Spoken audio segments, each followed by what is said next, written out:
Hey folks, Kilt-Man here, Kilt-Man at your services. How are you all? I hope you're all doing very, very well. Now we're going to talk a little bit about a film I've been way looking forward to. At least I was looking forward to it about 3 or 4 years ago when we first got real information about it going into production and actually getting made. It is of course Red Sonja, Robbie Howard's great character of a female vixen of violence, which was then adapted from the original swashbuckling version of the heroine, anti-heroine, to a chainmail bikini wearing, sword swinging fantasy vixen of violence by Roy Thomas for Marvel Comics, in the wake of Conan going from the novels and, well, there was no earlier movies, but going to Marvel, and that was a sensational success. So they began to rip other characters from Robbie Howard's oeuvre, including Solomon Kane. And yeah, I'm a massive fan of Red Sonja. I have various graphic novels and comic books, and I read it when I was a kid as well. And I read it when I was a kid because, wow, she's fit. Is that politically correct? Can I say that? Well, I am saying it. She was fucking gorgeous. Kind of big sword, big voluptuous, curvaceous body, and kicked ass. She was amazing. Written by a man, adapted by another man, and made even sexier. Then we got a film, 85 I think it was, Richard Fleischer, and it was with Arnold Schwarzenegger.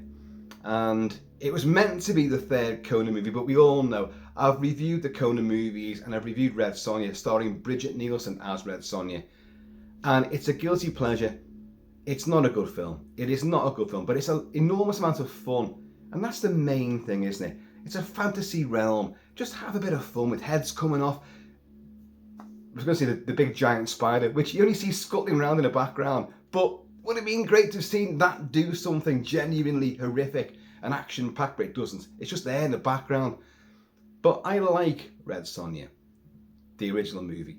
And ordinarily I'd be playing the soundtrack to it, but the soundtrack is by El Maestro himself, Ennio Morricone. But it's one of Morricone's most boring scores ever. Yes, the guy did thousands of film scores, and occasionally there'd be a shit one thrown in. The rest may have been genius, masterpieces, but not this one. So, and I think I've played it before on the channel. When I reviewed Red Sonja, I must have played it then. I'm not playing it now. But now, flash forward, the new movie, which has been, oh God, so long in gestation and production, and then delays, postponements, this, that, and the other, different directors, one of whom was Bryan Singer. And of course, Bryan Singer's, the allegations against him got him axed from the whole thing.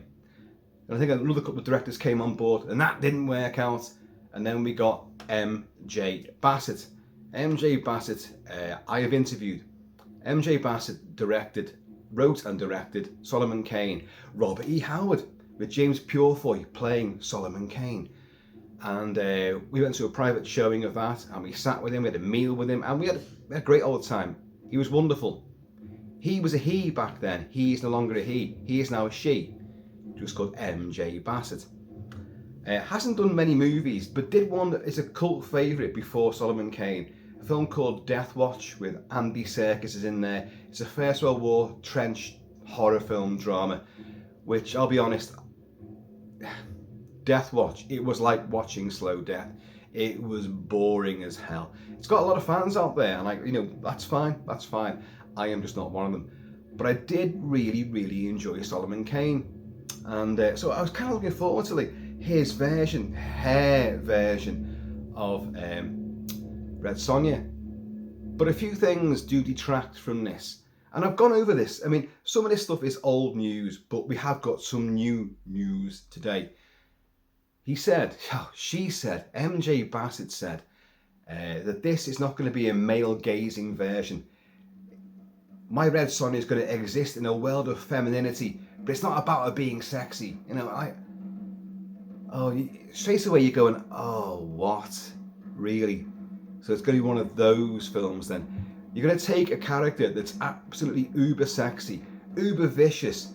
uses her sexuality as a weapon, and she beds the men she wants. It's not that she's been pursued by men. She'll just hack and chop and eviscerate them to her heart's content. She is just a female Conan the Barbarian, but with big boobies, a great big bootylicious ass, and she is sexy. It's the whole fucking point of it. She's uber sexy. Roy Thomas and all the artists for Marvel depicted it as that.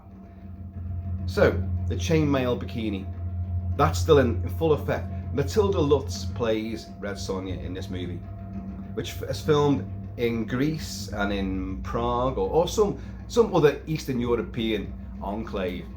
And it's been taking a long time to actually get some kind of release. Lots of false promises. It's going to be out back end of 2023, back end of 2024. We're now middle of 2025.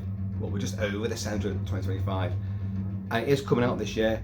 In the UK, it's coming out in September the 8th, I believe, on Blu-ray and home video. No cinema release. Not in this country. You might get it in the States or other territories. You might, I don't know, but it doesn't look very promising, does it? So straight away, we now know it's going to go DTV for us. So, the Bbfc, that's the British Board of Film Classification. The censors, for they still are censors. Let's not forget about that. Let's not ixnay on that, because they definitely are censors. They do cut films even to this day. But they have given it a certificate. In this country, it's a 15. In the States, that'll be a hard R. A 15 in this country. But what we've got here, let's have a little look.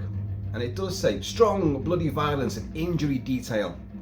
A fierce female warrior seeks vengeance after her village and people are destroyed by a brutal army in this fantasy action drama. And then we go on to violence. This is the content advice. There are sustained sequences of strong violence, such as stabbings, knife slashings, which feature blood spurts and bloody aftermath. A creature bites another's neck, resulting in blood spraying out. 2 thumbs up for all of this by the way. Injury detail. A person is decapitated and their severed head is held up in the air. Fantastical animals are discovered having been mutilated and bloodily injured. There is sight of corpses who have been experimented on. That does sound interesting, that. So you're going to have some kind of warlock, some kind of mage there who's doing, not alien, cattle mutilations, or that does sound a bit like that, but obviously trying to create something or investigate something, looking for something. I like this, Additional issues. Moderate bad language. Whore, bitch, is accompanied by mild terms of balls and shit. Soldiers are briefly sexually threatening to a female warrior. That's going to be aired, isn't it? And they're going to see the error of their ways. There are sequences of threat throughout, often directed at women and children. A comic reference is made to a man's penis size. Okay. That all sounds fantastic to me. That sounds like the kind of film I want to see. It sounds very sword and sorcerer-ish. And you know how much I love that movie. But it's this, it's not going to be, male gazing. So despite the fact she's wearing, and let's be honest, in the images we've seen of Matilda Lutz, and she looks great, do not get me wrong, but it is a bit more, even though it's a chainmail, bikini, basically, it's not that revealing. There's a little bit more going on. Okay, that's fine. I want a film which is going to be fun, entertaining, expand a universe, put us into this fantastical realm, and not pull any punches. J Bassett does not pull punches usually, violence-wise, and from what you've read there, what the Bbfc have said, it certainly has got a lot of the old grew and gore to it. Grew and gore. That should be in Wallace and Gromit somewhere. Another oddball bunch of characters coming in. Grew and gore here. But it's this whole thing about she's a female empowerment role model. She always was, even though written by a bloke and then adapted by another bloke who took off all her buccaneering paraphernalia and put it into a little skimpy chainmail bikini. gave her a big sword and had her cutting a swathe through vicious, barbaric, a man world of pure, testosterone-laden motherfuckers. But she holds her own and defeats them all with her own personality, her own character. She's not belittling women at all, she never was. But you have to remember, she wasn't written for little girls, she wasn't written for adolescent girls, she wasn't written for young women, she's written for blokes. The character was written for blokes. It's as simple as that.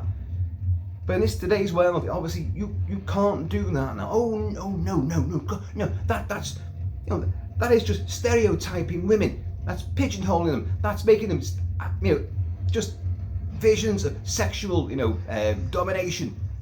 Although she's the one who dominates everybody else, forgetting that fact. So it turns the whole thing on its head. So we're going to make a sexy anti-hero, anti-heroine, who's going to be not quite as sexy for the main audience. How many women are going to go and see this movie? In all honesty, how many women are going to go and see this? The trailers, which we haven't seen yet, may depict something which is going to maybe draw in female crowds. Maybe, I don't know. But the fan base is made up of blokes, men, boys, testosterone. That is what is the thing that's fueled this character. So, and then we're not going to do it that way. No male gazing stuff. No. She's not an object of sexual desire. No. She's an object of, she's female empowerment in a feminine world. Oh God, I don't know. I am looking forward to this. It may sound like I'm not, but I am looking forward to it. But I do find it slightly odd that a bloke then became a woman who now is making a film about an uber sexy female warrior, and he's going to literally strim out all the sexiness from it, from what she said.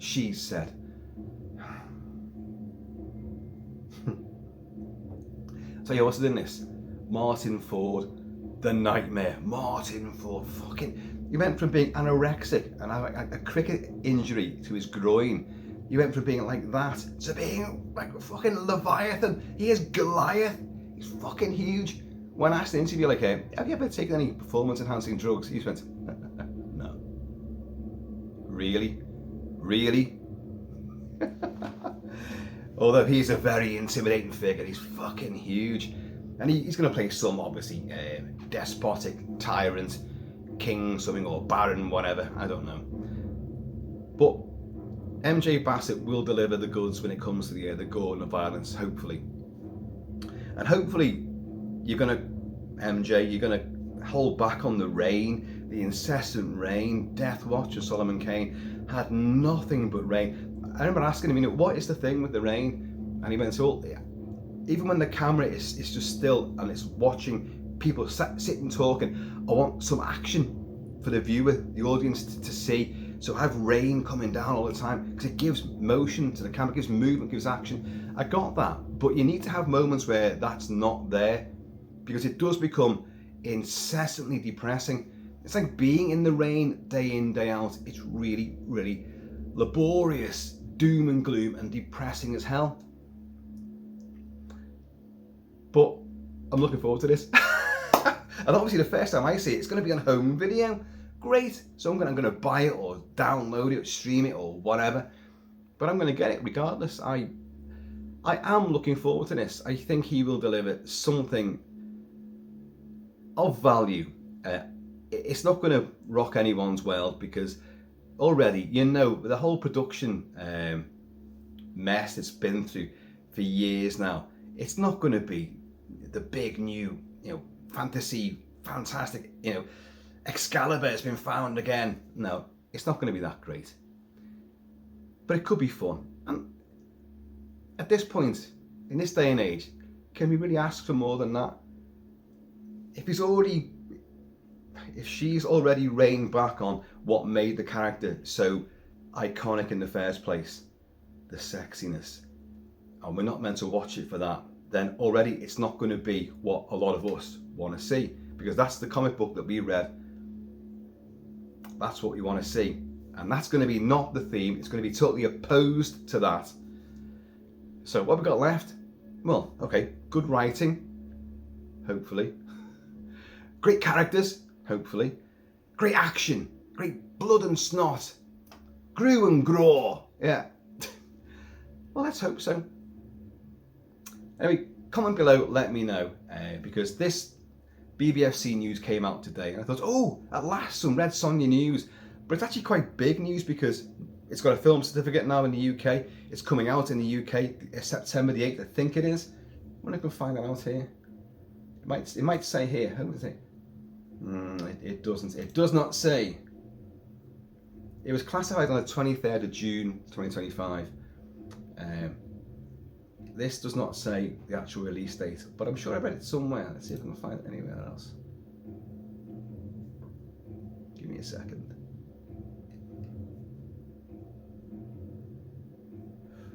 Yeah, pre-orders for a UK Blu-ray are already up for dated for September the 8th this year. So whether you guys in the States or elsewhere in the world are going to get it earlier, I don't know. Or you're going to get a full cinematic release, I don't know. MJ does make very visually stunning films. There's only a handful of films. There's a lot of TV shows as well. But worked on Ash vs Evil Dead. Very visually, versatile and verisimilitude sort of camera work and stuff.